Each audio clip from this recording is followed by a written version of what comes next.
Yee doggy.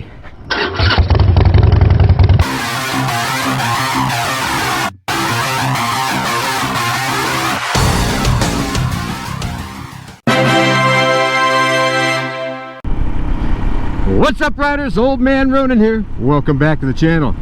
Yeah, we're looking for a new place to moto camp. Yeah, the title of the video is Scouting Out a New Moto Camp Area, and I have to give you full disclosure. I already been there. I've already cleared it out for the tent that I'm going to place it in. Now we're going to go back. Now I did it. I took the Jeep back there. Well, as far as I could. Then I hoofed my way back in and cut down everything, and then used a weed whacker to get rid of all the little short stuff. And so we're heading over there to give a good idea of what it looks like, and I'll show you a couple other campsites in the fairly close proximity. Hey, I turned the turn signal off. How do you like that? So to get to the place, we got to go some gravel, and I think, and like I said, I turned the camera on after we had already been on the road a little while. This place is fairly close to home, but not easily accessible.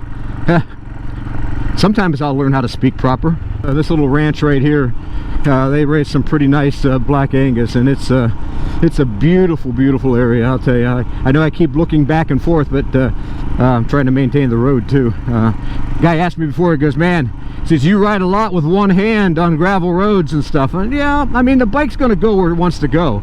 If it gets to be pretty squirrely, then you'll see me double up on the old handlebars there pretty quick. But like I say, the whole idea of it is to really maintain control and let the bike do what it wants to do. Just simply remind it which way you want to go, and you'll be good. I think the biggest problem people have on mud, sand, and gravel is the fact that they try to oversteer and realize that it's not going to work. If you oversteer, you end up on your butt. But yeah, this road is really nice, and it's on our way back to our undisclosed location. And when we get there, after we get off this road, I'll shut the camera down until we get closer, and then I'll probably change the camera view. I think I'm going to use this one up here for the way in. A few moments later. Thought we'd turn the camera around here. Let me see, I'm in neutral, and see what it looks like going into this area using this reference point. So let's try it.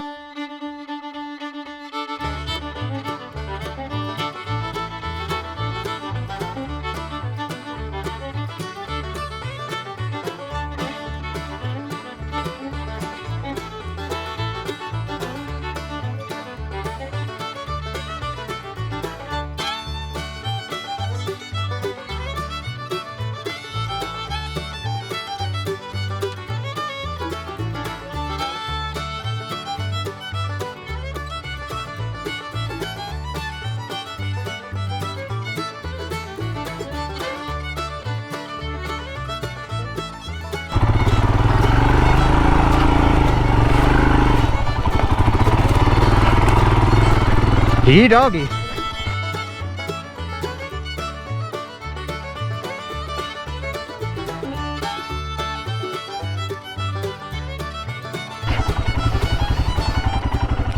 This here is the first campsite, and we'll get off the bike and look at it here. This area here is campsite number 1. We've got some cut lumber here that's been there for years, but it gives you a really nice little area to look. You can put a hammock in between these trees right here. Again, that wood's so rotten that it probably wouldn't burn. If it does, it takes a lot of heat to it. But this area is only good when it's dry, and I only use it in the summertime.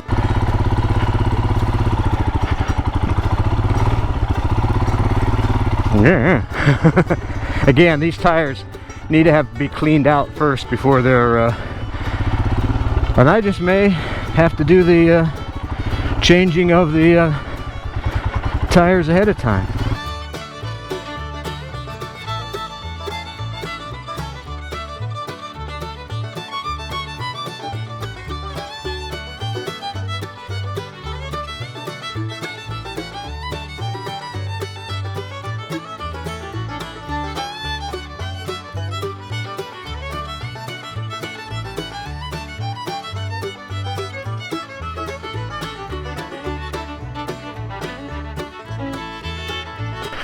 Welcome to Base Camp 1. If you guys remember,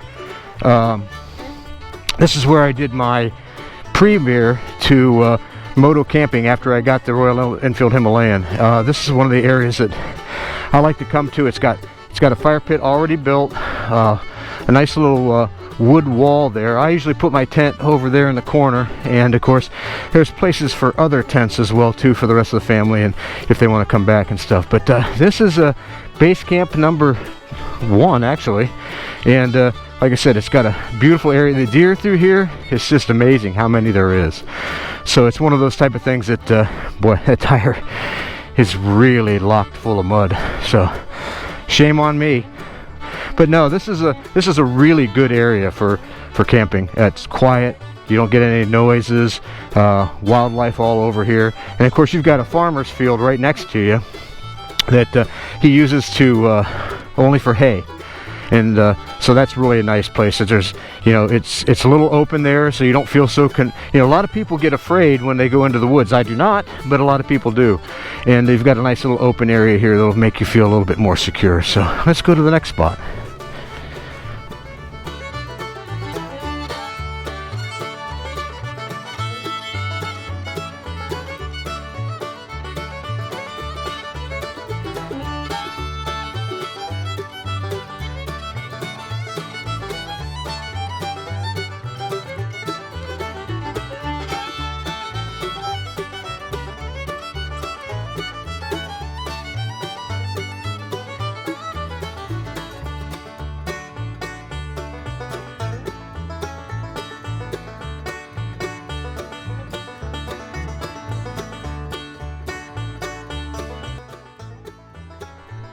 Welcome to campsite number 3. Now I just literally cleared this area out this last couple weeks, and came back here and tore it down pretty well to make a nice, this has never been cleared before.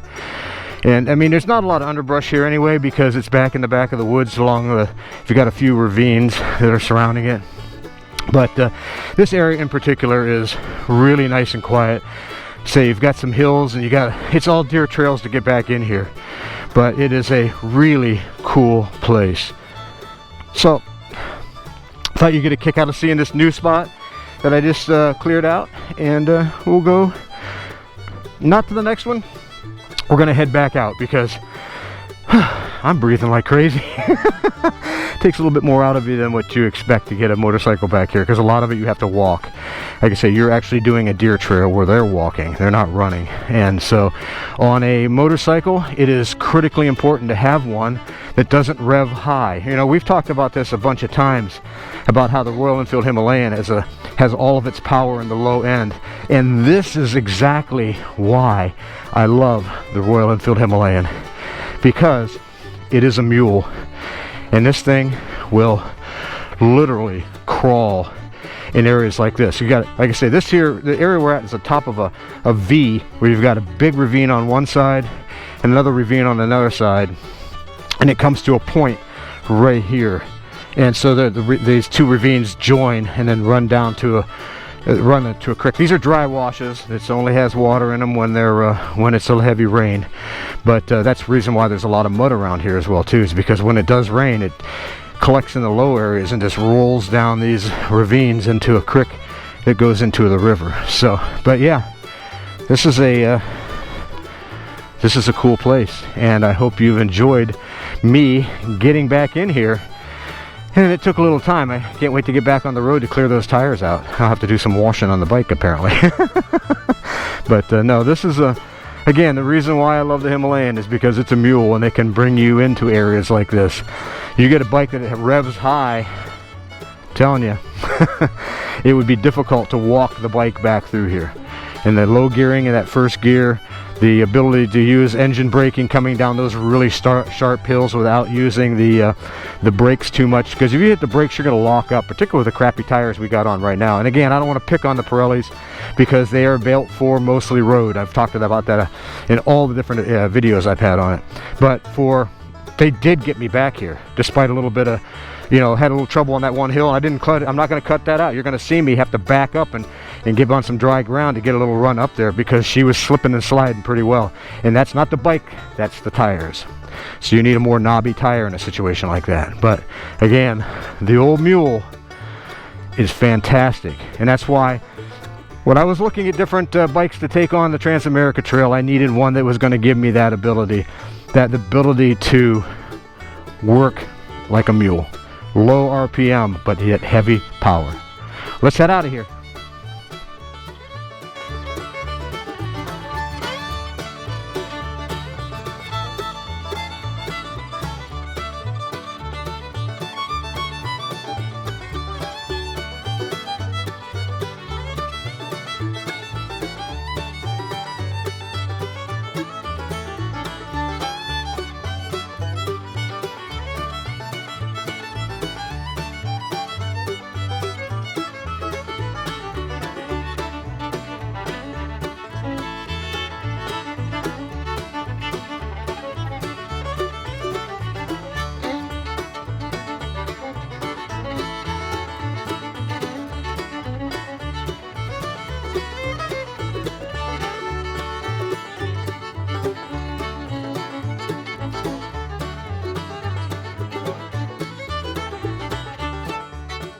Well, wasn't that area just beautiful?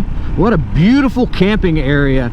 And I'll tell you, that's one of the things that I really like to do, besides moto camping, but you know, backpack camping, pretty much camping in general, being out in nature. I mean, I grew up in the country, and I've been in the country my whole life, but what I would do in my spare time was go to the country, because I really like being in the wilderness. When we had our property back home, you know, it was nothing for us to go out back and pitch a tent or camp under the stars or anything like that, because it's fun. You get out there, you have a fire, you cook yourself a steak, or whatever you have along. We're going to do some camp cooking, obviously, but it's just more relaxing. And watching the bats right at dusk, and hearing or this time of year, hearing the spring peepers, and you know, watching the deer walk by and the wild turkeys calling. I mean, there's nothing in the world better than that. In fact, speaking of the deer and the wild turkeys, when I was clearing that last area, a little bumpy there, I put out a game camera. You know, I love looking at nature, so once in a while I'll go back and pick up the card and see what's back there. But there's some really cool shots. So I'm going to share with you a couple videos that it's going to take over the whole screen here in a second, of a couple young bucks that are sparring, getting ready for, they're just yearlings. I've nicknamed them Thunder and Lightning because they're just cute. You can tell they're brothers, but they're trying to spar with each other, which is really, really cool, and I think that's neat to see. And I'm going to put a couple little videos back to back of turkeys in the area as well too, and one of them doing the fan to get ready for the mating season. So I thought you'd get a kick out of seeing that, and we'll be right back.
Was that not awesome? I tell you, I love seeing animals like that. That to me is priceless, and that's the reason why I'm out in the nature, and it's kind of one of the reasons why I wanted to buy this bike as well too, because I really enjoy the wildlife, and this bike gives me the opportunity to get into that wildlife better than any other motorcycle that I have, at least. And I really do enjoy being out there. Well, I hope you enjoyed it. If you did, make sure you give us a big thumbs up. Make sure you subscribe, hit that bell notification button, share and comment. You know I read all the comments and comment on as many as I possibly can. One more time, guys, thank you to get me to 5,000 subscribers. I really appreciate it. Until next time, ride safe and keep her on two wheels, baby.